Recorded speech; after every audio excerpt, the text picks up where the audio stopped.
All right, what's going on, guys? Welcome back to the channel. This week I've got some pretty big news for the RS. A few days ago, went and picked up a 2002 WRX wagon.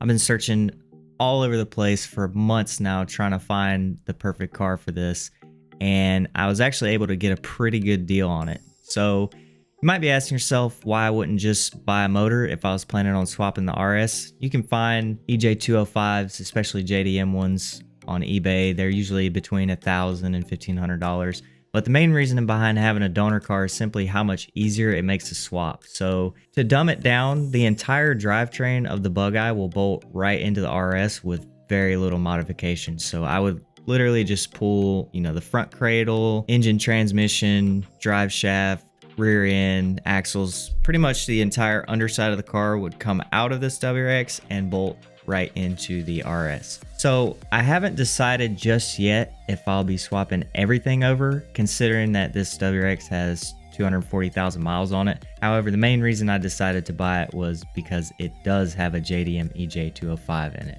So based off of the previous owner and everything he told me, it's only been in the car for a few years. And when they bring these motors over to the US, they're usually pretty low miles, somewhere in the 60,000 mile range. If I had to guess, I'd say this motor's somewhere between 75,000 and 90,000 miles. The previous owner that I bought it from is not the one who put the motor in, so I have very little to no information on the actual mileage of it. But based off of just looking at it and hearing how it runs and everything, I would assume that it's somewhere in that 75 to 90,000 mile range. Unfortunately, it does have a check engine light and a few codes. P0102, which is MAF sensor circuit low, and P0113, intake temp sensor circuit high. Based on my research and experience with these cars, it should be pretty simple.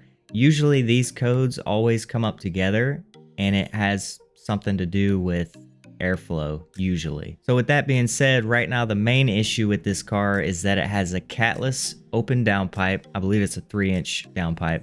Has some sort of eBay air intake, which we'll be swapping out in today's episode, and some sort of off-brand eBay turbo. Now I'm thinking that it has all these non-OEM parts, eBay parts, stuff like that, and it's probably not tuned for it.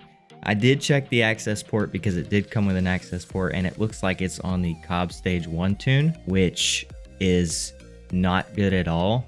Usually those Cobb Stage 1 tunes are for intake only, and this car has a 3-inch catless downpipe, so that's not good at all. So with all that being said, the goal here is to get this WRX running right and running healthy before we dive into swapping everything into the RS. Now the car does run okay and it drives down the road, but obviously with those codes it's not very healthy. So the goal of today is to swap out that eBay intake and get an OEM one on there. I did manage to find an OEM intake and an OEM exhaust, so we'll be doing the exhaust in the near future, but today we're going to be putting that intake on.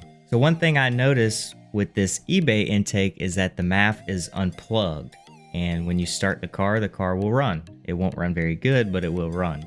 If I plug the MAF sensor in, the car will barely start. It'll crank up for a second and then it'll die immediately.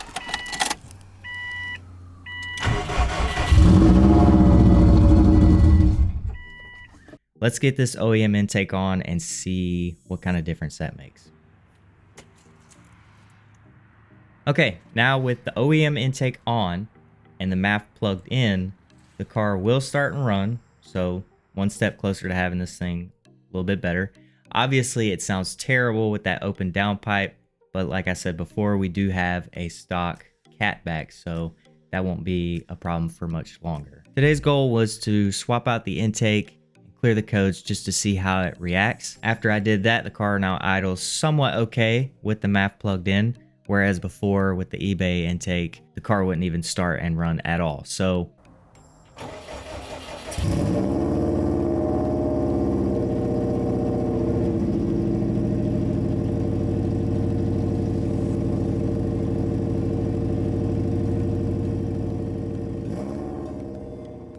as I mentioned before, in the future, we'll be swapping out that downpipe, hopefully for something aftermarket that is catted, because it's almost impossible to get your hands on a OEM downpipe because the prices of catalytic converters are insane nowadays. But hopefully we'll be putting an aftermarket catted downpipe, putting the stock exhaust back on, getting a radiator in so we can actually drive it once it's running okay.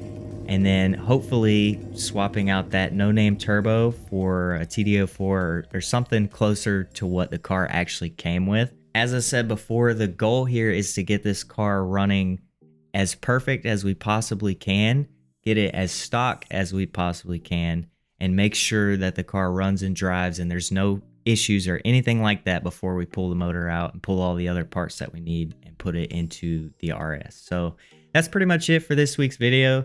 Hopefully you guys enjoyed this episode. Hopefully you guys are just as excited as I am about this little project that we got going.